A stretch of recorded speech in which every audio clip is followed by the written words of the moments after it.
Commençons par définir ce qu'est une figure de style. Une figure de style vient du latin figura, qui veut dire image. C'est un procédé d'expression qui s'écarte de l'usage ordinaire de la langue et donne une expressivité particulière, un caractère imagé au propos. On parlera donc d'image et cela n'a rien à voir avec la photographie qui est à analyser lors de l'examen du diplôme national du brevet. Commençons par les figures de l'analogie.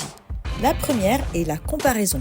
Ce mot vient du latin comparatio, qui signifie mettre ensemble, faire des paires, atteler des animaux par paire par exemple. Elle établit un rapprochement entre deux termes, le comparé et le comparant, à partir d'un élément qui leur est commun, c'est-à-dire d'une thématique qui leur est commune. 3 éléments sont nécessaires dans l'énoncé: le comparé, l'outil ou terme de comparaison et le comparant. Elle sert à expliquer par une image ou à mettre en relation 2 univers. Voici ce que Gustave Flaubert écrit dans l'Éducation sentimentale. Elle ressemblait aux femmes des livres romantiques.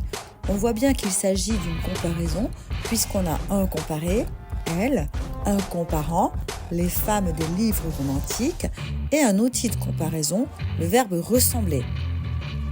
Orelsan, lui, va écrire mal vieillir comme un vieux punk.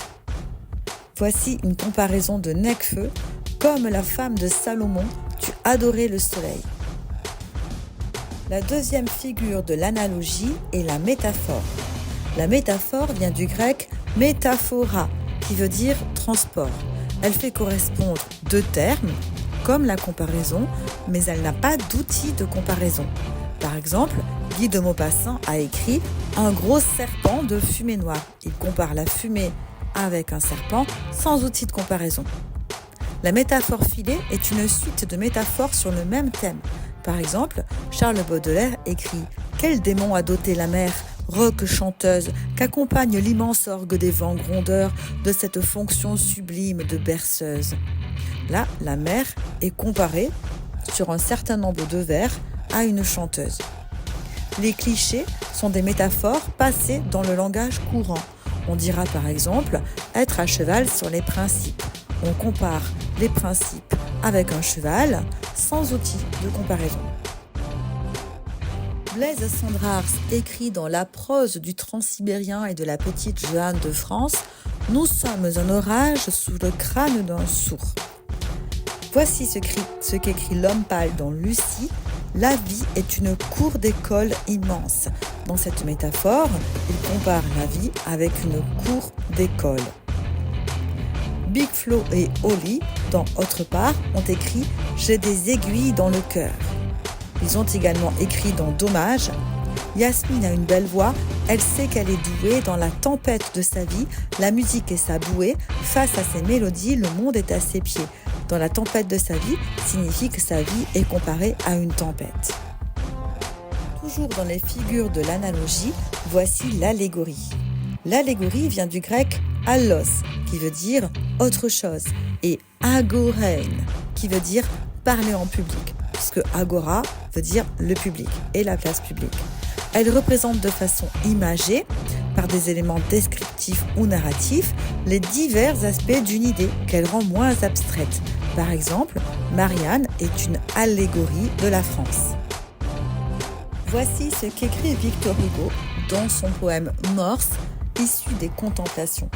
Je vis cette faucheuse, elle était dans son champ, elle allait à grands pas, moissonnant et fauchant, noir squelette laissant passer le crépuscule.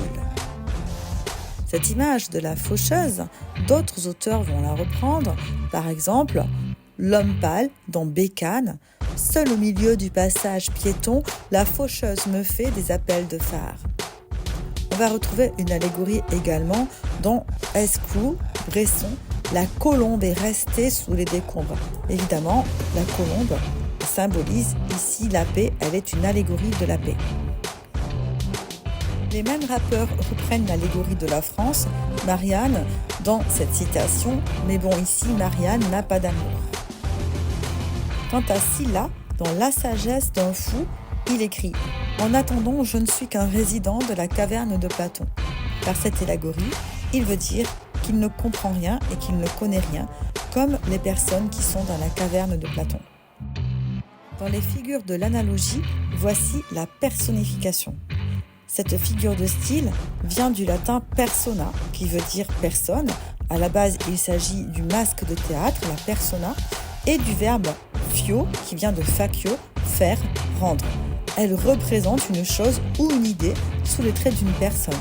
On dira, par exemple, pour dire qu'on dort, qu'on est dans les bras de Morphée.